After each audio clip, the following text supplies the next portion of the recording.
વિધાનસભા સત્ર દરમિયાન વિવિધ મુદ્દે વિરોધ નોંધાવી કોંગ્રેસ પાટણના ધારાસભ્ય કિરીટ પટેલે આપી પ્રતિક્રિયા। તો સામાન્ય રીતે કોઈ પણ ચૂંટાયેલા પ્રતિનિધિ હોય, તાલુકા પંચાયતના સભ્ય હોય, જિલ્લા પંચાયતના હોય, ધારાસભ્ય હોય કે સંસદ સભ્ય હોય, એમના જે તે સેશન દરમિયાન, સત્ર દરમિયાન એમના પ્રશ્નો, એમના વિસ્તારના પ્રશ્નો હોય વિધાનસભાની અંદર રજૂ કરતા હોય છે।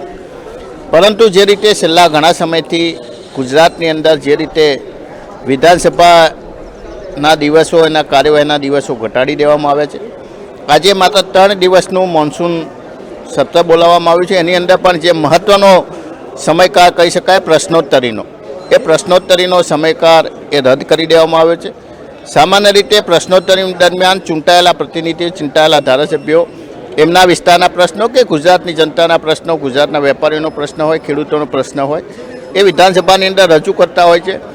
પરંતુ લોકશાહીની અંદર લોકશાહીનું નાક દબાવવા માટે, લોકશાહીનું ખૂન થાય એ રીતે આજે પ્રશ્નોત્તરીનો સમય રદ કરી દેવામાં આવ્યો છે અને એના માટે અમે વિધાનસભાની અંદર રજૂઆત ના કરી શકતો। ગુજરાતના જે પણ મહત્ત્વના પ્રશ્નો છે, કર્મચારીના પ્રશ્નો હોય, દાખલા તરીકે જૂની પેન્શન યોજના હોય, કાયમી સરકારી જગ્યા ઉપર ભરતી કરવાનો હોય, સ્થાનિક સ્વરાજની ચૂંટણીનો પ્રશ્ન હોય, ભ્રષ્ટાચારનો હોય, ભૂતિયા શિક્ષકોનો પ્રશ્ન હોય, ભૂતિયા સ્કૂલોનો પ્રશ્ન હોય, જે રીતે ડ્રગ્સ ગુજરાતની અંદર વેચાઈ રહ્યું છે, ખેડૂતોને પૂરતા ભાવ મળતા નથી, ખેડૂતોને નુકસાનીનું વળતર મળતું નથી, આ તમામ બાબતોને લઈને અમે વિધાનસભાની બહાર આજે વિરોધ પ્રદર્શન કર્યું છે।